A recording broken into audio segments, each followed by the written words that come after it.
Over the past couple of weeks, I've been reading David Burkus's excellent book, Friend of a Friend. The subtitle of this is Understanding the Hidden Networks That Can Transform Your Life and Career. This book is a great read, and one of my biggest takeaways from this book was that of a tendency that I think a lot of professionals tend to fall into, which is of homophily.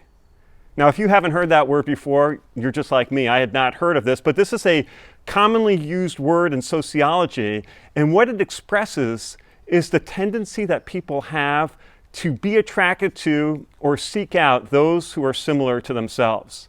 Now, when it comes to networking and connecting, I think we can all fall into this trap. If you take a look, for instance, at your LinkedIn connections, chances are you're going to see a lot of people who look like you. Same race, same age, same gender.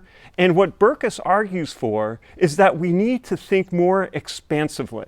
And this actually relates very much to one of the core concepts in The Connector's Way, my book on building business relationships.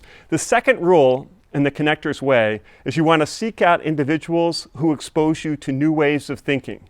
Well, Burkus would say that is a very important thing to do. And the reason why is that when we associate with people who are different from ourselves, we get new perspectives and new ideas, and we also have new opportunities because those who are not exactly like us tend to have people in their networks who are very different from us. So the advantage of seeking out these new connections is we're going to learn a lot more, and we're going through them to be connected to people who we wouldn't know otherwise. And in his book, Burkus talks about all of these fabulous examples of how people have accomplished these tremendous things in their professional lives by reaching beyond the obvious choices. So how can you manifest this? Well, it's especially hard, perhaps you might think today, in which you can't go out to networking events, you can't join new types of groups that you haven't belonged to. But what you can do is you can go into your LinkedIn network, and what I would encourage you to do is to look at your first degree connections. Now, on that list of first degree connections you have, there are probably a number of people who you just haven't hung out with, you don't see them, they might be in a different city, you might have worked with them in the past. Well, this is an opportunity for you to reach out to people, to connect with them, and right now everybody has time for these connections. Reach out and ask for a 15-minute conversation.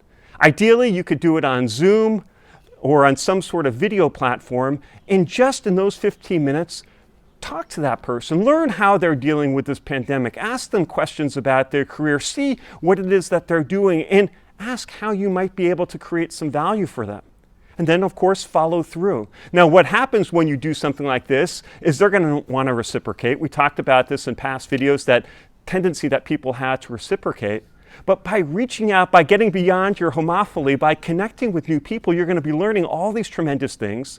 And when you're providing value for these new connections, they're going to want to return that in kind.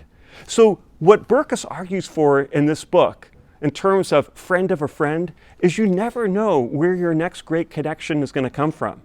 So think beyond the ordinary, reach out, make some new connections, reinforce some relationships that may have lingered in the past, and you might find that you're going to accomplish some amazing things. I know that's what I'm going to be doing quite a bit of in the next few weeks, and if you take that on yourself, please let me know how it goes. Have a great week.